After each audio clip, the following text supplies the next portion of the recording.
Jérémie, chapitre 37. Sédécias, fils de Josias, régna à la place de Jéconia, fils de Joachim, et fut établi roi dans le pays de Juda par Nebuchadnezzar, roi de Babylone.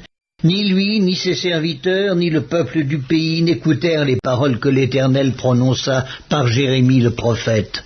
Le roi Sédécias envoya Ucal, fils de Shélémia, et Sophonie, fils de Manséja, le sacrificateur, vers Jérémie le prophète, pour lui dire « Intercède en notre faveur auprès de l'Éternel notre Dieu. » Or Jérémie allait et venait parmi le peuple. On ne l'avait pas encore mis en prison. L'armée de Pharaon était sortie d'Égypte et les Chaldéens qui assiégeaient Jérusalem, ayant appris cette nouvelle, s'étaient retirés de Jérusalem. Alors la parole de l'Éternel fut adressée à Jérémie le prophète en ces mots. Ainsi parle l'Éternel, le Dieu d'Israël. Vous direz au roi de Juda qui vous a envoyé vers moi pour me consulter, voici, l'armée de Pharaon qui était en marche pour vous secourir retourne dans son pays, en Égypte.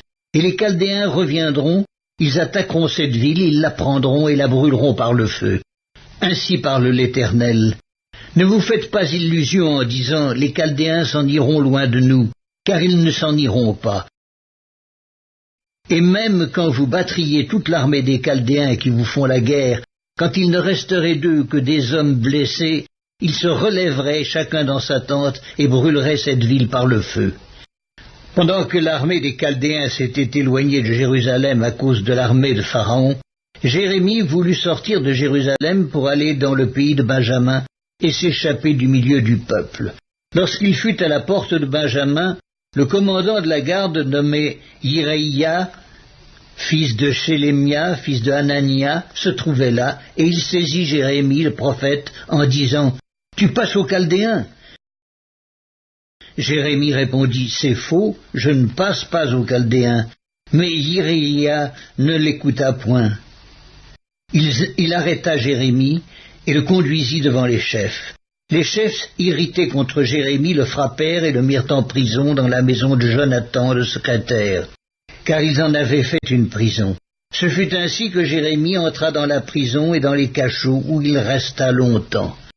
Le roi Sédécias l'envoya chercher et l'interrogea secrètement dans sa maison. Il dit « Y a-t-il une parole de la part de l'Éternel » Jérémie répondit « Oui ». Et il ajouta « Tu seras livré entre les mains du roi de Babylone. » Jérémie dit encore au roi Sédécias « En quoi ai-je péché contre toi, contre tes serviteurs et contre ce peuple, pour que vous m'ayez mis en prison?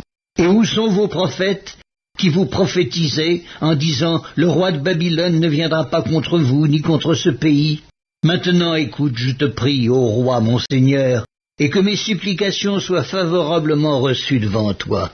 Ne me renvoie pas dans la maison de Jonathan, le secrétaire, de peur que je n'y meure. » Le roi Sédécias ordonna qu'on gardât Jérémie dans la cour de la prison, et qu'on lui donnât chaque jour un pain de la rue des boulangers, jusqu'à ce que tout le pain de la ville fût consommé. Ainsi Jérémie demeura dans la cour de la prison.